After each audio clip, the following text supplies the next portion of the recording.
vendidos en el mercado El Guarda. Tras fin a política de pies secos, pies mojados en Estados Unidos, autoridades prevén un éxodo de migrantes cubanos al país. Implementan nuevas medidas de seguridad para escalar el volcán de Acatenango para evitar una nueva tragedia.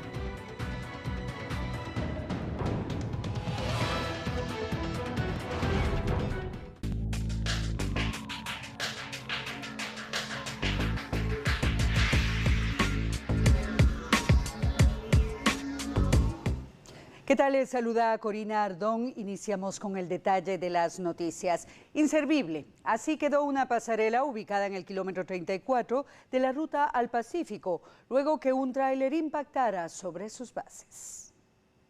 Un accidente se reportó esta mañana en el kilómetro 34 de la ruta al Pacífico. Un vehículo de transporte pesado colisionó contra una pasarela. El accidente fue de tal magnitud que la estructura quedó totalmente inhabilitada.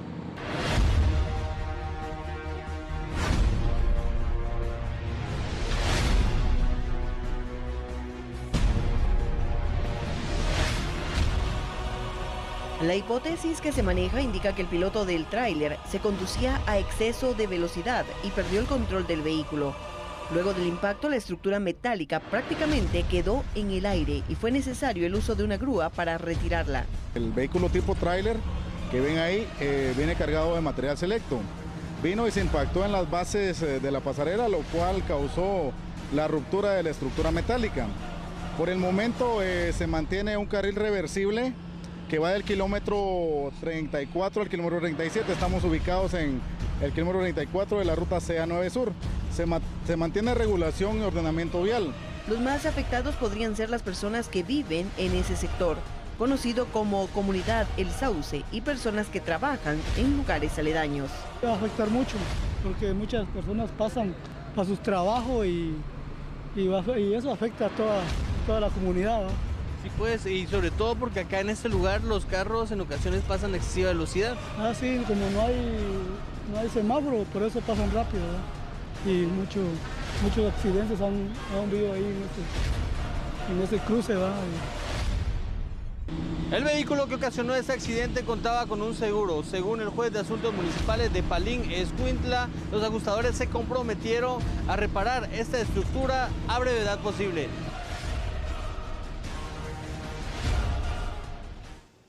En otro tema, hoy nuevamente se registró un incidente debido a una fuga de gas. La misma causó una fuerte explosión que dejó a 3 mujeres con serias quemaduras, entre ellas una menor de edad. A la emergencia acudieron bomberos municipales, quienes trasladaron a las víctimas a la emergencia del Hospital Roosevelt. Este hecho ocurrió en la colonia San José Las Rosas, en la zona 6 de Misco.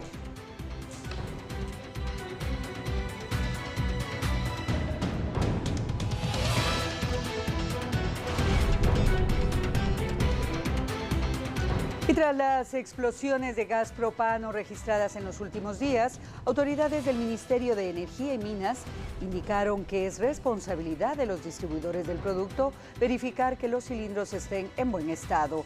En tanto, cuerpos de socorro brindaron algunas recomendaciones para evitar este tipo de incidentes. Las explosiones generadas por fuga de gas en las últimas horas han cobrado alerta por parte de autoridades. Luis Ayala, director de hidrocarburos del Ministerio de Energía y Minas, dijo que cada que distribuye cilindros de gas debe estar legalmente registrado para recibir la capacitación correspondiente. Distribuidoras y personas individuales tienen ventas de gas propano, que normalmente le llamamos expendios de GLP. Existen aproximadamente unos 8,000 expendios en todo el país, que son los que finalmente llegan ya sea a instalarle el cilindro a la persona a su casa, o la persona pasa comprándolo y llevándolo a su hogar. En muchos de esos expendios pues cuentan con autorización, pero sin embargo encontramos también muchos expendios que actúan de manera ilegal dentro del mercado, como parte de la economía informal que cada vez crece más en Guatemala. El Ministerio de Energía y Minas es el ente responsable de otorgar la licencia a los expendios que reúnen las condiciones necesarias para operar. Pero también encontramos en la calle muchos expendios que se instalan pues en algún lugar, en un momento, inician sus ventas, no se legalizan, luego se mueven a otro lugar y continúan su venta de gas. No hay realmente una forma directa de poder identificar dónde están las ventas de gas propano. Ayala agregó que se prevé una supervisión en este tipo de establecimientos para verificar que los encargados estén capacitados. En caso contrario, se podrían imponer sanciones. En el caso de los expendios que están legalmente establecidos, las empresas distribuidoras son quienes les dan la capacitación sobre el manejo que tienen que tener del gas propano. Y el Ministerio de Energía y Minas lo que verifica es que el expendio cumpla con las medidas de seguridad necesarias para una operación segura. Luis González, de Bomberos Voluntarios, otorga recomendaciones sobre la adecuada manipulación de los cilindros de gas propano, principalmente en las distribuidoras. Influyentes en los sucesos que han ocurrido últimamente, una mala manipulación y el desperfecto de los cilindros. En la parte de desperfecto de cilindros podemos considerar que los cilindros son, digamos, trasladados de un lugar a otro en condiciones no adecuadas. Eso implica que sufran golpes y deterioro en el empaque que está en la parte superior del cilindro. Este empaque se agrieta, se rompe, se mueve de su lugar y produce las fugas del gas. Luego, la mala manipulación en los hogares, en los expendios, inicialmente en los expendios son lugares muy cerrados, poco ventilados, los cilindros pueden presentar alguna fuga, el gas por su contenido pesa más que el aire del ambiente, entonces desciende, hay una gran cantidad de gas fugado de los cilindros, este se va acumulando, va subiendo de nivel en el expendio, y resulta que cuando ya hay una buena cantidad de gas fugado que alcanzó el apagador de los sistemas eléctricos, los expendedores abren el negocio, encienden la luz primero y por el efecto del arco eléctrico la chispa alcanza el gas fugado y eso produce las explosiones. Para las amas de casa, González se refirió respecto al manejo adecuado de los cilindros. Entonces hay recomendaciones bien importantes para las amas de casa. Inicialmente deben de mantener los cilindros de gas fuera de la misma cocina. Lo ideal es que el gas sea transportado desde el cilindro hasta la estufa por tuberías de cobre y no por mangueras de plástico. Bomberos voluntarios, encontrado muchos lugares en donde en vez de utilizar la clásica manguera de color azul para el gas, han adaptado las mangueras de jardín para poder trasladar el gas hasta la estufa. Eso es un grave riesgo que se corre.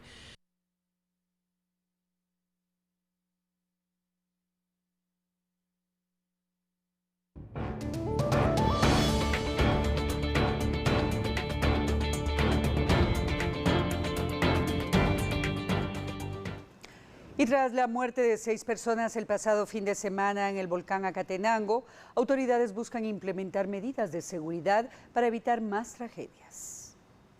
La comuna local estableció tarifas para turistas extranjeros, nacionales y locales para poder escalar el volcán de Acatenango. Y de ahora en adelante solo se permitirá el ingreso a este coloso por el lado del cementerio comunal de La Soledad. Y cada visitante deberá anotar sus datos en un libro al ingreso de este lugar. Ante esto, el director del INGUAT brindó el apoyo para tomar estas medidas. La postura de INGUAT es de total apoyo a la municipalidad y a las comunidades que están alrededor del volcán.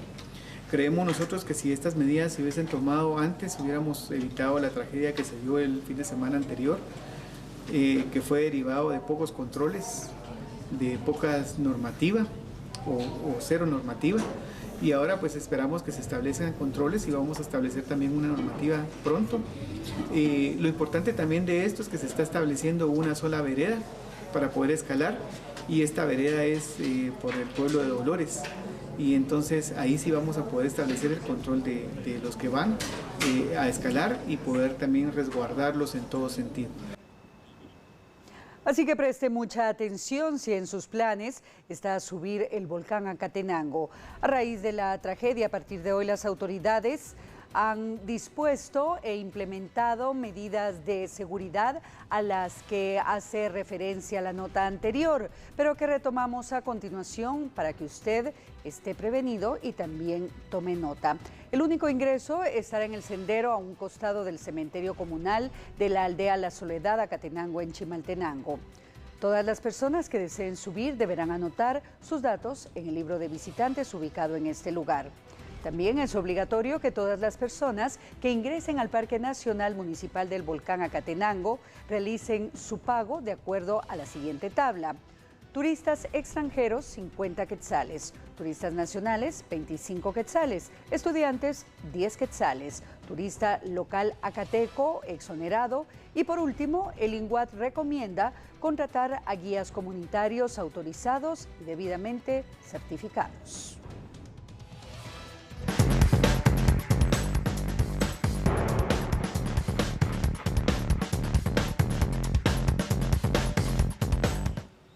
Y 30 allanamientos fueron realizados en el municipio de Villanueva para desarticular una estructura criminal que se dedicaba a saquear viviendas. El Ministerio Público junto a las fuerzas de seguridad allanaron 30 inmuebles en diferentes zonas de Villanueva para capturar a presuntos integrantes de una banda que saqueó varias viviendas en diferentes zonas de la ciudad capital. Los líderes de la estructura vivían en el asentamiento El Esfuerzo, zona 12 de Villanueva. Estos presuntos saqueadores llegaban a los domicilios, tocaban el timbre en varias ocasiones, se aseguraban que el habitante no se encontrara en su domicilio para luego aprovecharse y saquear. Robaban joyas, teléfonos celulares, cámaras digitales, la línea blanca incluso se robaban, televisores, equipos de sonido. En las viviendas de los capturados y otras que fueron allanadas, se incautaron artículos de alto valor que aparentemente fueron obtenidos en las casas saqueadas.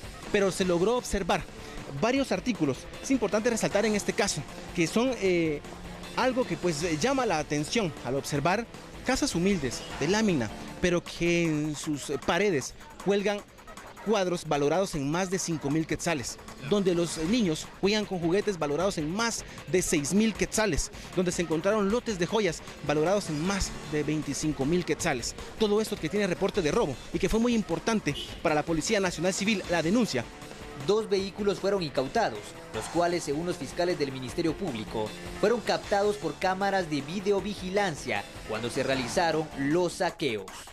En efecto, como pueden observar, en el baúl del vehículo ha sido localizada esta escalera, la cual era utilizada por estos grupos para ingresar también a las viviendas. Imagino que esto, pues, a través de un monitoreo de cámaras, ¿cómo se localiza y se determina que esos son los vehículos? Claro, parte de las diligencias de investigación que se realizaron en este caso están precisamente las imágenes de las cámaras de video que se encontraban cerca de las residencias y que fueron clave para esta investigación. Tras el operativo, fueron capturados 6 adultos, además una adolescente, a quien se le incautó un teléfono con reporte de robo en una de las viviendas saqueadas.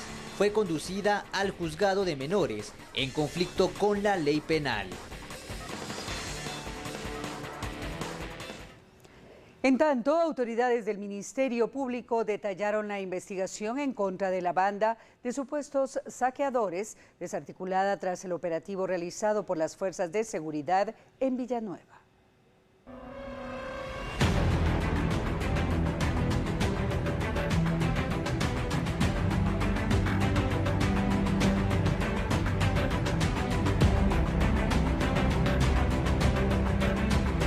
Durante un año se investigaron más de 12 casos de saqueo de viviendas en diferentes zonas de la ciudad capital, denunciados por las víctimas con una similitud en el modo de operar de los delincuentes.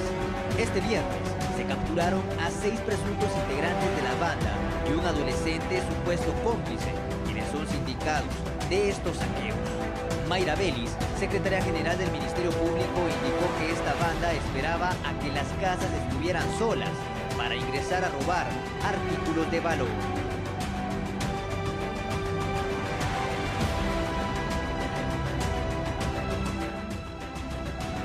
El primer vehículo, como la forma que operaban, iban acompañados de 2 automóviles. El primer vehículo se quedaba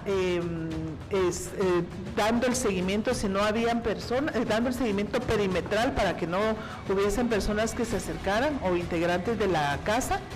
Y el otro vehículo, descendía uno de ellos, iba a tocar la casa, se retiraba para ver si no había alguien adentro de la vivienda, y al no haber ninguno, no salir nadie a atender la puerta, entonces ya llegaban a la puerta a forzar la chapa.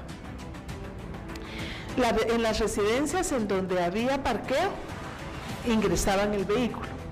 Según Vélez, luego de saquear las viviendas, los delincuentes se dirigían a un sector del mercado El Guarda, zona 11, a vender varios de los artículos, mientras que otros eran conservados en sus casas. En el allanamiento se incautaron cuadros valorados en más de 5.000 quetzales cada uno y juguetes que su valor ascienden a más de 4.000 quetzales. Y luego de sacar los objetos de valor, se dirigían al mercado del Guarda, en donde vendían los mismos. El día de hoy, a muchos de ellos se les incautaron esos objetos. Obviamente algunos no los fueron a dejar a ese lugar, sino se los quedaron ellos. La ciudad de Guatemala básicamente es el lugar donde operaban, en las zonas 1, 2, la zona 5, la zona 7, la zona 11, 12, 13, 14, zona 15 y zona 16.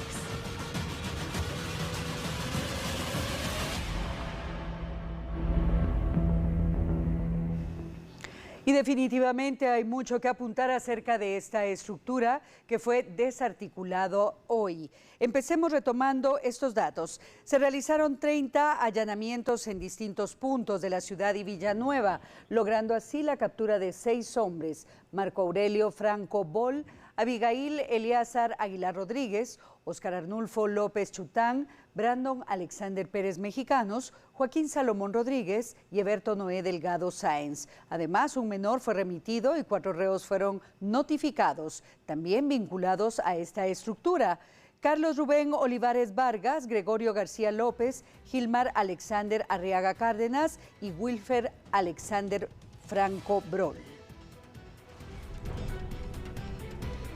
Otro dato que es sumamente importante es que esta banda tenía un horario para operar. Hablamos de las 9 a las 14 horas. Fíjese muy bien en esta anotación porque esa hora es justo cuando la mayoría de las personas estamos trabajando, por lo cual las viviendas se encuentran solas. Es más, de allí el nombre de la banda, Casa Sola. Se le atribuyen 12 saqueos en residencias de las zonas 1, 2, 5, 7, 11, 12, 13, 14, 15 y 16 de la ciudad capital.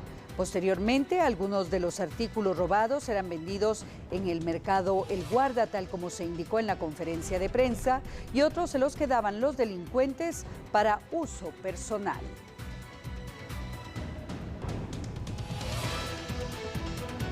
Y es que a través de los allanamientos, la policía y el Ministerio Público encontró diversidad de artículos que aparentemente habían sido robados de las viviendas. Hablamos de cuadros de alto valor, joyas de oro y plata, electrodomésticos de todo tipo, estufas, lavadoras, equipos de sonido, televisores, incluso máquinas para hacer ejercicio. Otro dato sorprendente es que habían juguetes, algunos de alto costo. Además, se localizaron computadoras, teléfonos, tablets y plumas entre lo incautado. También se encuentran 2 vehículos, uno con reporte de robo. Según el Ministerio Público, los sospechosos de robo agraviado cambiaron de automóvil constantemente durante los atracos a las viviendas que se reportan.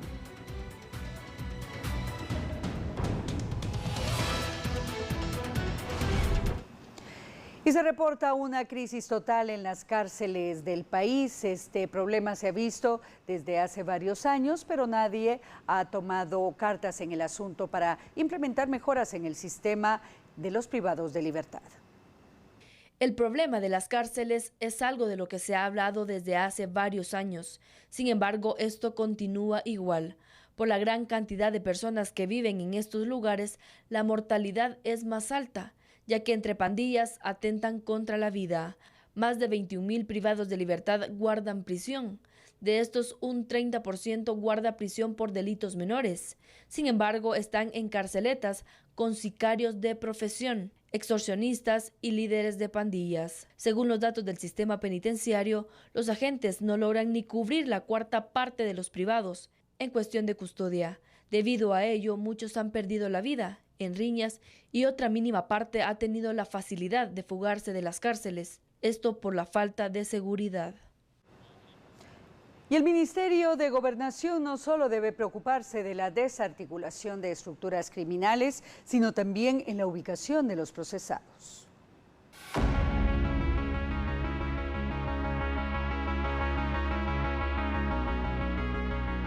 De lo contrario, va a seguir pasando lo que sucede hasta el día de hoy. En las cárceles muchas veces se encuentra el caldo de cultivo perfecto para que estas estructuras criminales sigan delinquiendo. Y por eso vemos cómo el origen, por ejemplo, si no completamente, pero sí en un alto porcentaje del fenómeno de extorsión atribuido a lo que son las maras en Guatemala, se origina precisamente desde los centros carcelarios. Es allí donde los jefes de clica y los grandes del Consejo de 29 en lo que es Barrio 18 y obviamente también en Mara Salvatrucha giran las instrucciones a los jefes de clica y a los operativos que están fuera de las cárceles para proceder con la extorsión hacia el ciudadano guatemalteco. Por una parte, la población agradece al Ministerio de Gobernación las acciones implementadas para las capturas de pandilleros. Sin embargo, a la larga esto termina afectando a la población guatemalteca.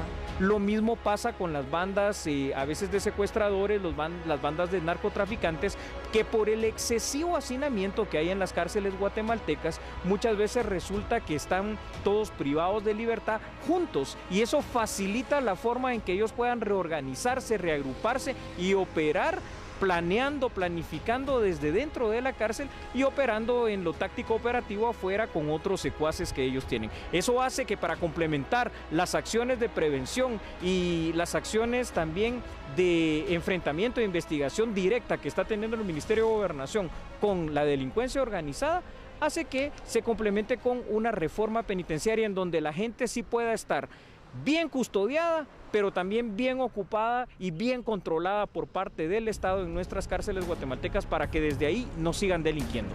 Muchos de los delincuentes que fueron procesados por ir a dejar un teléfono o recoger dinero, tarde o temprano se convierten hasta en líderes de pandillas, porque desde los centros carcelarios inician a crear sus propias clicas, dando órdenes para extorsionar a ciudadanos y matar a los que se nieguen a los pagos. Es por ello que se deben hacer las reformas en el sistema para separar a los privados de libertad de alta peligrosidad. Sin embargo, por el hacinamiento carcelario esto es imposible. Estamos hablando que el sistema penitenciario al 31 de diciembre del 2016 cerró con un total de 21.031 personas en privación de libertad a nivel nacional. En el tema de la Política Nacional de Reforma Penitenciaria, en la actualización de la capacidad de reclusión que tiene esta entidad, únicamente tiene como máximo 6.801 espacios para custodia. Pero sin embargo, les comentaba, al 31 de diciembre se computó 21.031 personas. Si vemos en una retrospectiva de un crecimiento de privados y privadas de libertad en los últimos años, podemos tomar como referencia en el año 2011, también a la fecha 31 de diciembre, teníamos únicamente 12.691 personas. El año 2012 siempre, el muestreo es al 31 de diciembre, reportó 15.013. El 2013 fueron 16.887 personas en custodia. 2014, 17.283, 2015, 19.834 y repitiendo, el año 2016 cierra con 21.031 personas en privación de libertad. Desde hace años existen las propuestas para mejoras en los centros carcelarios. Sin embargo, el tiempo de vida de estas hace centenares de años que finalizó. El sistema penitenciario fue beneficiado en su presupuesto por 120 millones de quetzales. Esto en base a un préstamo con el Banco Centroamericano de Integración Económica. Si el Congreso de la República de Guatemala lo aprueba, pues este presupuesto irá al sistema penitenciario y los procesos ya están en desarrollo. Nosotros trabajando todo un proyecto de bases de licitación para poder construir 2 unidades penitenciarias. Una para privados de libertad de máxima seguridad, condenados por delitos graves con una capacidad de 200 personas y adicionalmente un establecimiento más para una cantidad de 800 privados de libertad. Adicionalmente los proyectos que ya existen con la cooperación internacional, a través del cual esperamos nosotros que poder construir como mínimo otros 2 centros. Es momento de hacer una breve pausa, pero no cambie que enseguida regresamos con más noticias.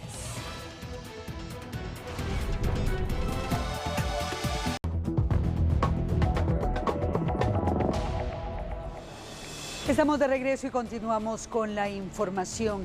Y diversos sectores en el país resaltan el combate en contra de la criminalidad. Sin embargo, los ataques armados y las extorsiones, entre otros delitos, continúan. Es por ello que la cartera de Gobernación apuesta a mejorar sus planes de seguridad en el 2017.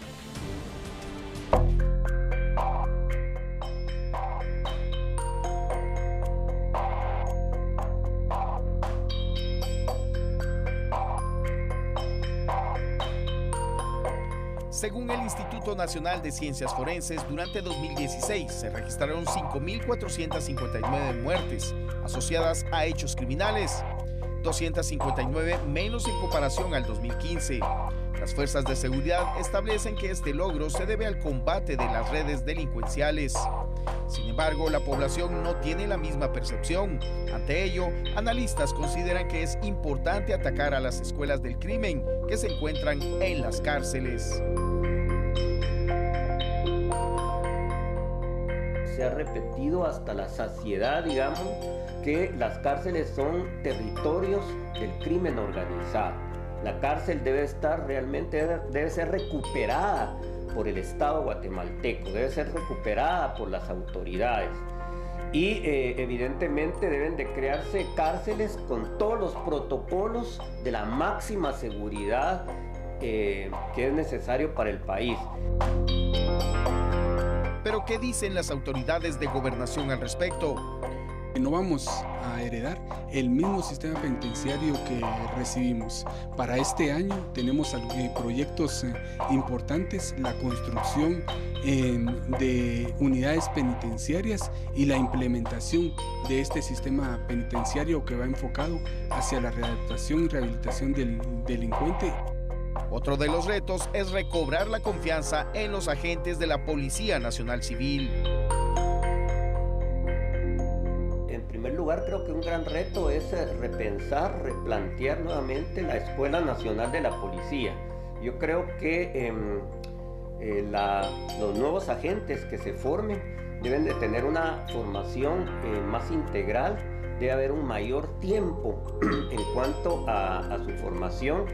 Yo creería que debería de reestructurarse el pensum de la Escuela de la Policía Nacional.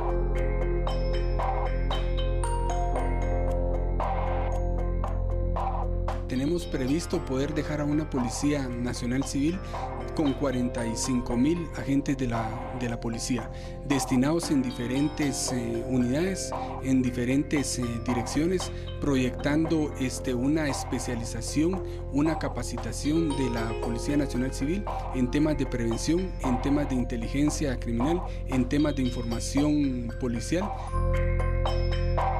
Sin embargo, aunque se logre un elevado número de capturas, el cuello de botella se encuentra en el sistema judicial. Esto es compartido por empresarios, analistas y autoridades del interior. Vemos que hay muchos cuellos de botella para los casos dentro del sistema judicial. Así es que es importante también la reforma que se está haciendo al sistema penitenciario. Eso creemos que es fundamental, que se pueda continuar con el nuevo modelo, y ahí como Coalición por la Seguridad Ciudadana, como Fundesa, el CIEN, pues hemos venido trabajando también en apoyar este nuevo modelo que creemos que es importante para poder profesionalizar los servicios dentro del sistema penitenciario. Cada acción de una institución vaya en concordancia con las funciones y las acciones que realizan las demás. Creo que eso sería fundamental en el tema de seguridad y igualmente en el tema de justicia. Sabemos de que estos logros no son solo responsabilidad del Ministerio de Gobernación, sino que también del organismo judicial, del Instituto Nacional de Ciencias Forenses, por supuesto del Ministerio Público e incluso del Instituto de la Defensa Pública Penal. Durante el 2016 se desarticularon más de 80 estructuras delincuenciales. Ante ello, autoridades de seguridad y justicia piden a los ciudadanos fomentar la cultura de denuncia para evitar que los criminales continúen al acecho de los guatemaltecos.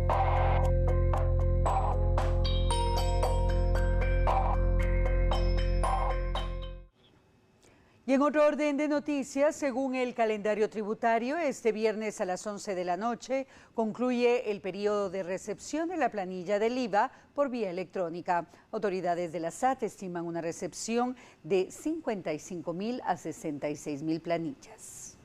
Autoridades tributarias descartan brindar una prórroga para la recepción de planillas del IVA, pues atienden lo que establecen las leyes tributarias. Aunque el trámite no es obligatorio, la presentación de dicho documento le permite al contribuyente disminuir el pago del ISR. Los que la presenten pueden recibir hasta 600 quetzales de crédito fiscal. Este plazo vence el día de hoy. La ventaja está que lo pueden hacer hasta las 11 de la noche. Lo pueden hacer a través de la página web de la SAT. Ahí existe incluso todo un utilitario que guía al contribuyente que lo hace por primera vez. Y los que ya están pues familiarizados con esta herramienta, es bien práctica, se genera un archivo el cual es transmitido a la administración tributaria a través de la página y esto genera un imprimible el cual es trasladado al patrono a efecto de que ya el patrono haga la respectiva deducción que el contribuyente tiene derecho.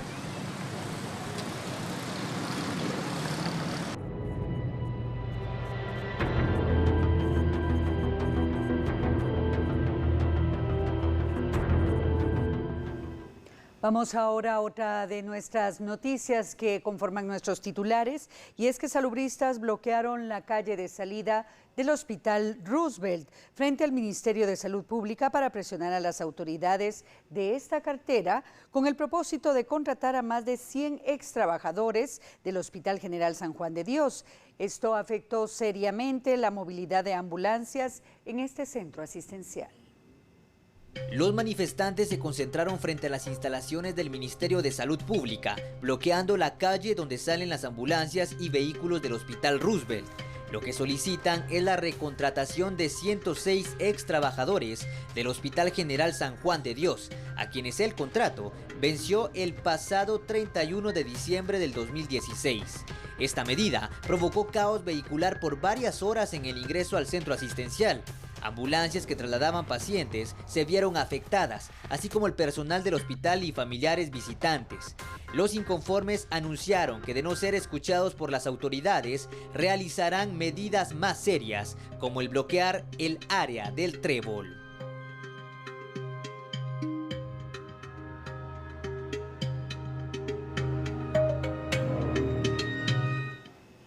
Y tras conocerse la inconformidad de estos salubristas en relación a la falta de renovación de contratos, la ministra de la cartera fijó su postura, indicando que las personas que no fueron contratadas obedece a que algunos de ellos no llenan el perfil requerido. Respecto a la inconformidad de algunos colaboradores del Ministerio de Salud Pública, a quienes no les será renovado su contrato con la institución, la titular de la citada cartera, Lucrecia Hernández, dijo que es un proceso normal el no renovar algunos contratos, por diversas razones como por ejemplo perfil o rendimiento, pero es menos del 1%. Como todos los años, el Ministerio de Salud, dado que su personal y colaboradores están bajo contratos temporales, año con año tiene que firmarse alrededor de 30.000 recontrataciones.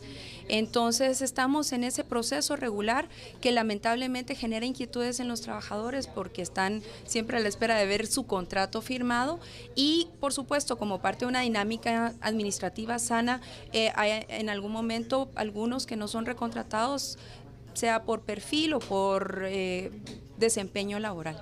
Pero ese es un dato mucho menor de alrededor del 1% de todo el personal que debe ser recontratado. Y siempre en temas de salud, con la finalidad de corroborar el abastecimiento en los hospitales nacionales, el Departamento de Supervisión Hospitalaria estableció un monitoreo de verificación, esto a raíz de la información vertida por autoridades de la cartera de salud. Tras conocerse un informe por parte de autoridades de salud que daban a conocer que el abastecimiento de insumos y medicamentos de la red hospitalaria nacional estaba en un 87%, la Magistratura de Conciencia, a través de su Departamento de Supervisión Hospitalaria, estableció un monitoreo de verificación para corroborar esta información.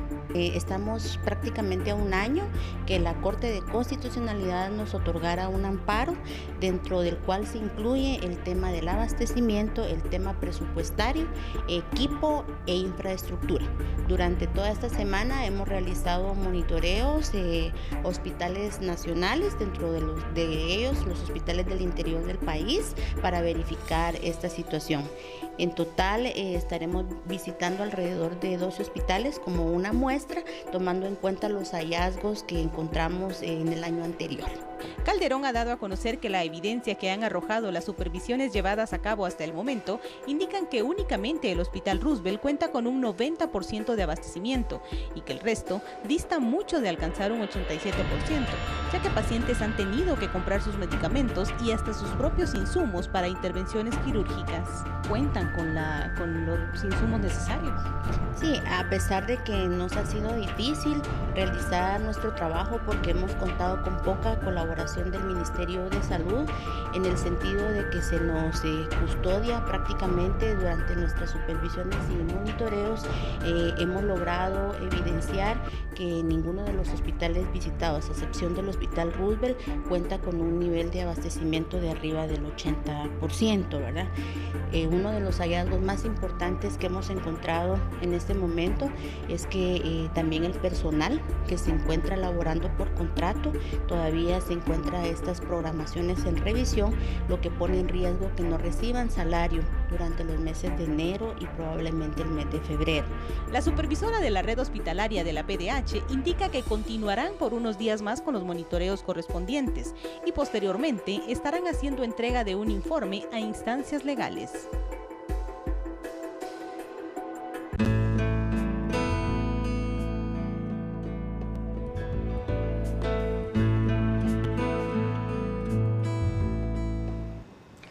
Y tanto la iglesia de Esquipulas de la zona 11, así como la basílica de Esquipulas, serán repletas de visitas este 15 de enero por todos los devotos del Señor de Esquipulas que lo visitan desde distintas partes del mundo.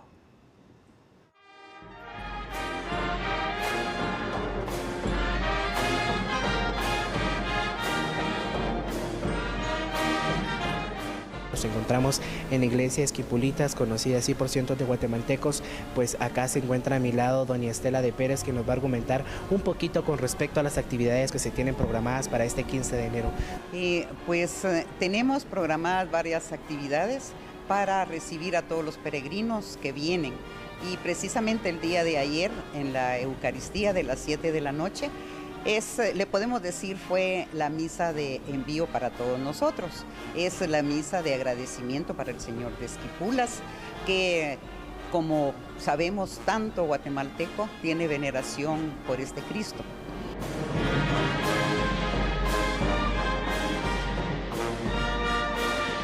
Estela, puesto que ya han venido cientos de guatemaltecos y pues como en años anteriores, ¿a cuántas personas recibieron el año 2016 y a cuántas personas prevén ustedes atender o que vengan nuevamente en veneración a Cristo Esquipulas? Pues el año pasado se recibieron más o menos 8,000 personas. Este año pensamos que puede venir el mismo número o un poquito más, porque también sabemos que por la situación económica del país, mucha gente ya no viaja a Esquipulas. Entonces, por eso es que nosotros recibimos a tantas personas aquí.